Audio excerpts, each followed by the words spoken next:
Hey, is Dave there? So what are we doing today? Well, I've been curious since watching shows like Survivor Man, and if you're into the series Alone, about shelter building. What we see a lot of is ground shelters, elaborate shelters sometimes, dugouts, other things. What we don't see very often, if at all, is someone going up. So today, we're going to try and build a shelter in the trees. So I want to point out this pack a little more. Check this out. So I found this in some of my gear that someone had donated to me once upon a time. I believe its original purpose was for carrying out quarters of moose, but the thing is homemade and it's quite interesting. Someone found some straps and obviously had someone who could do stainless steel welding because it looks like stainless steel tube. Not very big, but I guarantee you it's strong. I've got about 50 or 60 pounds on there. And then look at the riveting that's been done. Someone's gone to a lot of effort to custom rivet that set of heavy straps. And I'll tell you, with that weight on and the way it's configured right now, it works really well. From a safety perspective, what are the hazards out here and how am I equipping myself for them? Well, right off the bat, you'll notice I have a gun. What's that for? Well, there's bears and cougars out here. Even some of the cows that graze out here are angry and dangerous. So a big noise maker doesn't hurt. I do have bear spray on my hip. That is the first level of defense, but the gun I always carry when I'm out in the wilds on my own.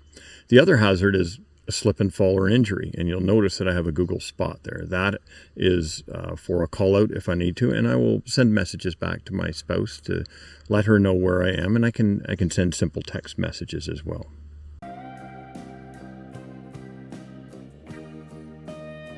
Even with my experience, there's a certain amount of anxiety that you feel when you start an adventure like this. There's a psychological warfare that exists between the two halves of your brain. You're fighting with that inner voice that's telling you, don't do this. And you're thinking of all the stories of misadventure in the woods. The other side of your brain screaming back at it, it's fine, it's beautiful, enjoy it for what it is. So this is interesting. I can't tell if this bird took a run at the drone or it just saw it at the last minute.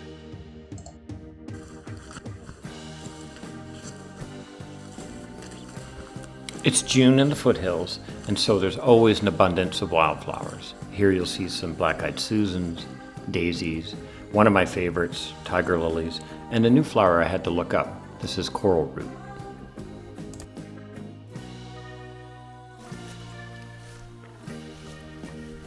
The first step in this adventure is to find the right tree, and I had a good idea of what I was looking for.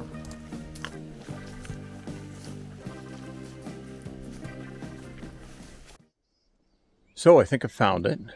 Finding the right tree, obviously the very first and most important part of this exercise. So I'm down by a bit of a swampy area. The only negative might be there's some mosquitoes and black flies here, or some other pest of some type. They might not be stingers. I haven't felt any stings yet.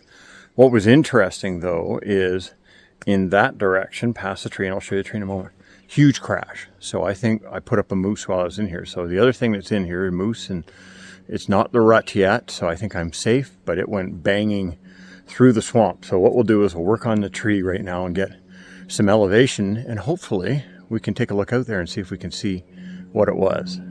The tree. So this is a type of spruce tree.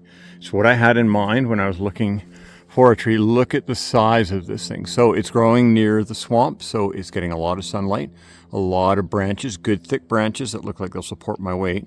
So I'll come in here and do a look up the trunk. What you can see here is I'm going to go way up and find a good pair of branches that are well spaced and nicely sized. So we'll start by trimming our way up, and then I'll show you what I've got.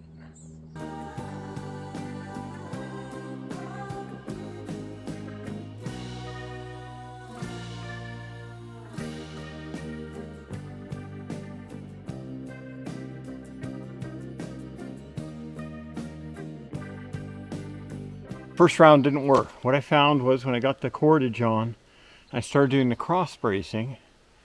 I wasn't confident that stuff wouldn't slide around.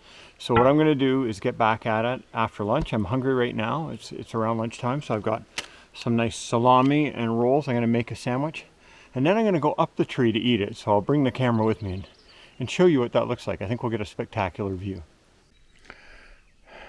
Well, I'm up here. My Sammy sadly hit the ground. I had to pick out the pine needles, but it's still good. That's how you got to roll when you're out in the bush. It's survival, man. Let me try and see if I can flip the camera out for you.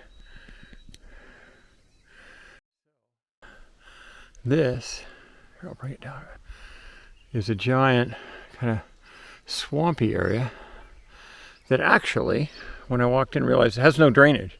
So the water comes in and evaporates or just sits in here, and it's very moosey. There's moose poop everywhere.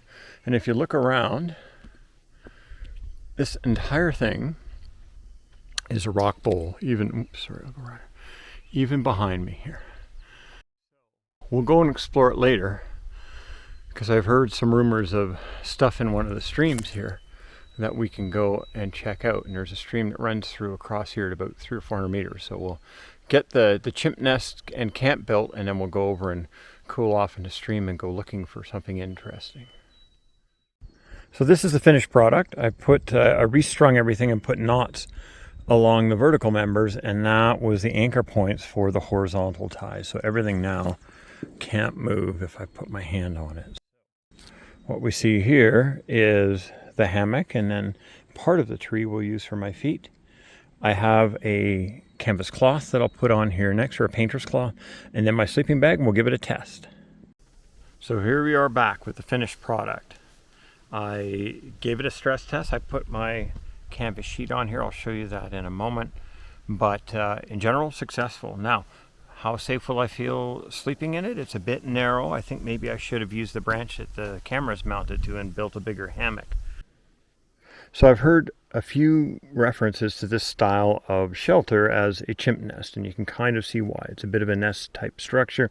I did, as chimpanzees might do, found some branches. I think they use grass and branches to make their nest more comfortable. I'm putting the cloth on top of it just to protect my sleeping bag, but in general it worked well. I think I need a few more branches in here to make it soft enough to sleep tonight, but I was enjoying just sitting here peacefully and listening to the birds chirp and the bugs hum, and it was incredibly restful.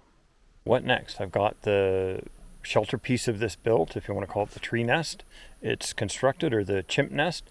And the next thing is to get all my gear up here. I'm going to try and turn my frame pack into a bit of a cooking platform so I can cook dinner up here tonight. I've got a small butane stove that I use, and hang up a few things so they're all off the ground. And then we'll mount up the game cameras. Part of this is about feeling safe, so I thought it would be really interesting to also put up the game cameras tonight. I've got 2 of them to see what's moving around. Is there anything down there lurking?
Looking down on it from this height, it's hard to tell, but I've walked through this area, and it's like a maze with all these bushes 8 to 10 feet tall.